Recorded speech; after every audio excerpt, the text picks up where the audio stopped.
In previous section, we discussed about pediatrics, respiratory disease. Today, we'll discuss about pediatrics, gastrointestinal, renal, and these infection conditions. So, we can discuss about the congenital diaphragmatic hernia. This is the important because there are two diaphragmatic hernia, congenital. One is known as Morgagni hernia, and another is known as Bogdalek hernia. So, Bogdalek hernia is posterolateral hernia. Posterolateral hernia, posterolateral means in the diaphragm, in the posterolateral side, and in Morgagni it is retrosternal anterior hernia. So, what is the cause of this? Due to persistence of the pleuroperitoneal canal. Persistent of pleuroperitoneal canal, most common diaphragmatic hernia in children, and it is most common on the left side. There are three classical triad. One is respiratory distress, apparent dextrocardia, and scaphoid abdomen. Apex bit is shifted towards the right. So this is Bogdalek hernia. In previous examination, this Bogdalek hernia set in NEET 2024. So this is very important. One is, next is Morgagni hernia. So it is retrosternal anterior hernia. Now, here the defect is between the sternal and costal attachment of the diaphragm. Usually it occurs on the right side in adult, particularly female. Most common involved viscous is transverse colon. It is a better prognosis. So these two important hernias, one is Bogdalek, another is Morgagni. Now there are definite texture finding. So if you see the texture finding, the part of the colon will be seen in the this chest cavity. So plain X-ray barium show bowel loop within thoracic cavity. So this is the diaphragmatic hernia. Now another condition is pulmonary hypoplasia. It is the most common cause of death in pediatrics here. Hence, medical therapy is directed towards optimizing oxygenation while avoiding barotrauma. So it may lead to tension pneumothorax and surgical treatment of choice. So this is not important. Next we come esophageal atresia or tracheoesophageal fistula. It is also important because in the examination they may be asked about the commonest type of tracheoesophageal fistula, and they also said a picture and said that what is this type of fistula. So tracheoesophageal fistula, it affects 1 in 4,500 population bacha, most common in males. Most common type is esophageal atresia with lower pouch communication fistula. We have come across the 5 types of hernia. So it is known as gross classification. Now, according to gross classification, there is type A, type B, type C, type D, and type E tracheoesophageal fistula. In type A, there is atresia without fistula. Only there is atresia, but there is no fistula between trachea and esophageal. So it is esophageal atresia, and it is only found in 8.5%. Type B is atresia with proximal this tracheoesophageal fistula. Proximal. That means towards the neck, proximal. So it is 15%. The most common type is atresia with distal tracheoesophageal fistula.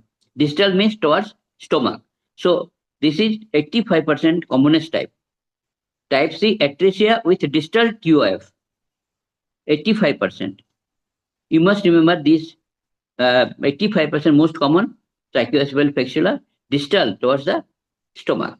Now type 4 or D, atresia with both proximal and distal TOF.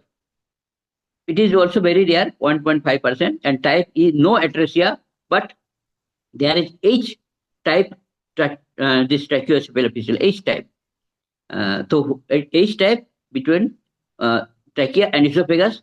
So there is no atresia. This is only communication between trachea and esophagus. So it is H type. It is 4%. So these are the 5 types of tracheoesophageal hysteria. Commonest is type C, that is atresia with distal TOF, commonest. And H, and what is the H type? H type means there is no atresia. There is no atresia, but H type tracheoesophageal fistula present. So these are the 5 types. Now it affects infant first few hours on life with drooling of saliva continuously. Cyanosis also episodic, and regurgitation of first feed occurs.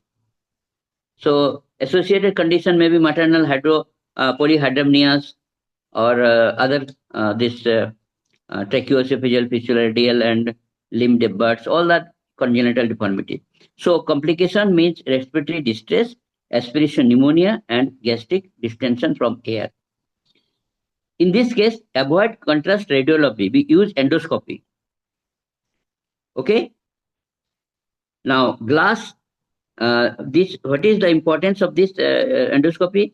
Gasless abdomen is typically present. Gasless, no gas, is present in this X-ray finding. So it is there is good prognosis, speech classification, prognostic classification. You need not know this. So this most important is the type, which is common, which is H type. Now, second most common important is infantile hypertrophic pyloric stenosis. Infantile hypertrophic pyloric stenosis.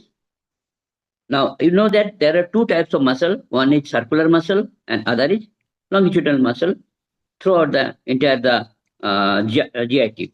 So, hypertrophy of circular muscle of pylorus leading to gastric outlet obstruction. After first-born male infant at 2nd week of life, it may be 2 to 8 weeks. There is increased risk if infant gets erythromycin or azithromycin in first 14 days after birth.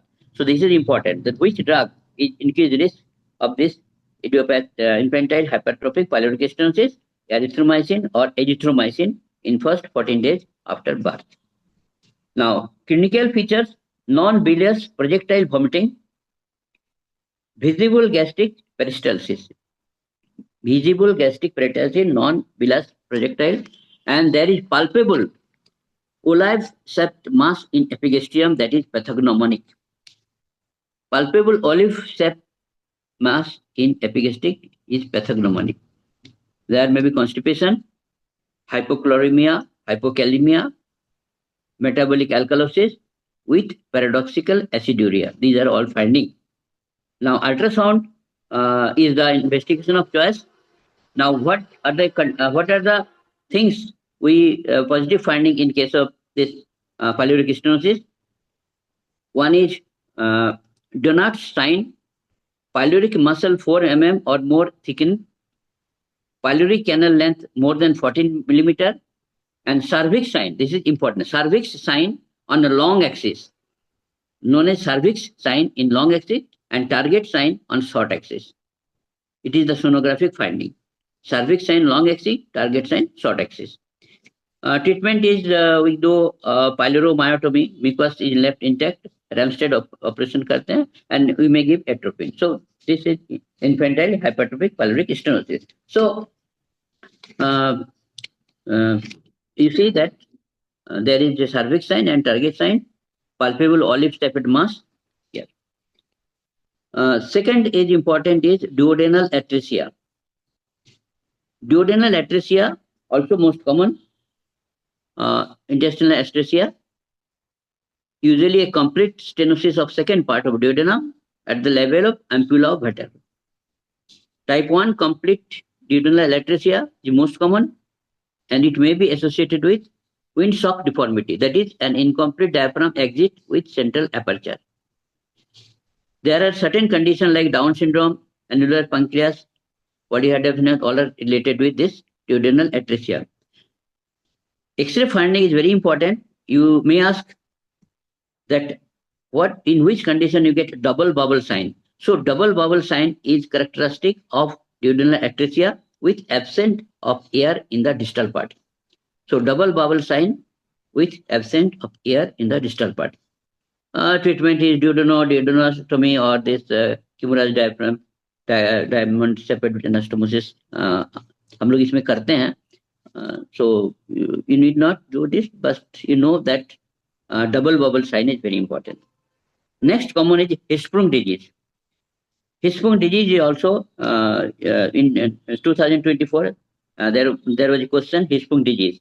So absence of ganglion cell or enteric nerve plexus. Absence of ganglion cell or enteric nerve plexus. Now there are two types of nerve plexus. Circular muscle, inner, longitudinal muscle, outer. So in between circular muscle and inner muscle, this circular and longitudinal muscle, there is a myenteric plexus or Ayurvedic plexus. And between circular muscle and mucosa is Meissner's plexus. So there are two types of plexus. So in both these plexus are absent in case of Hirschsprung disease. We can see in colon on rectal biopsy. So this is very important. Question was asked that what are the nerve plexus absent in Hirschsprung disease and in which layers of the GIT. This is important. So if we examine per rectal, then there may be classical toothpaste like stool may be passed. The most proper diagnosis is by full thickness rectal biopsy. It is also known as congenital megacolon. So this is important one. Next is necrotizing enterocolitis. Necrotizing enterocolitis is an acquired inflammatory condition of neonatal gut occurring primarily in watershed distribution. It is not congenital and affects children 0 to 2 months of age. Pathogenesis may be prematurity, formula milk, feed, bacterial infection, all these signs. Breast milk protect against necrotizing enterocolitis. It's important. So there are 4 types, different types of this modified Bell staging system of necrotizing enterocolitis. It is known as Bell's staging system. Stage 1, stage 2, and stage 3. Stage 1 suspected, stage 2 definitive, and stage 3 advanced. So these are very, you must remember certain things. Then in stage 1, there may be occult blood. Stage 1A and 1B, there will be gross blood. So blood present occult in stage 1A, 1B, gross blood. So similarly, in stage 2, it is mild form. Here is absent bowel sound, abdominal tenderness. Blood also present, but there is absent bowel sound. And in stage 2B, there is lower quadrant mass along with all above condition. In stage 3, there is generalized peritonitis. Generalized peritonitis is stage 3.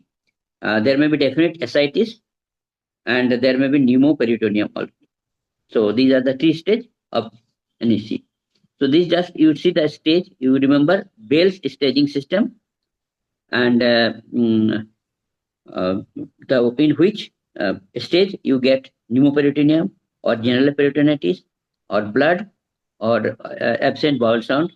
These are all in this category. So these are the most important points in the GIT section. Overall, most of the diseases have been covered. No, 2 diseases, just 5 minutes. You take me. Okay, we'll one is intersusception. Intersusception is hyperplasia of Pierce Breches, most common cause, Meckel's diverticulum, and bowel lymphoma, etc. It affects children 4 months to 2 years. Most common cause of bowel obstruction in first 2 years of life, and presence of paroxysmal abdominal pain, current jelly stool, blood and mucus, and bilious vomiting. It is important. So barium enema is both diagnostic and therapeutic. Hanox solin purpura and cystic fibrosis is associated with this condition. So this is important. Intersusception associate condition anaxolin purpura and cystic fibrosis. And second is volvulus. In volvulus, there is a fixation of the posterior abdominal wall, causing malrotation gut twist itself. It also affects 0 to 2 years. And sudden onset of pain, distension, peritonitis, and X-ray bird's beak on X-ray. This is important. Bird's beak. This is important. Okay.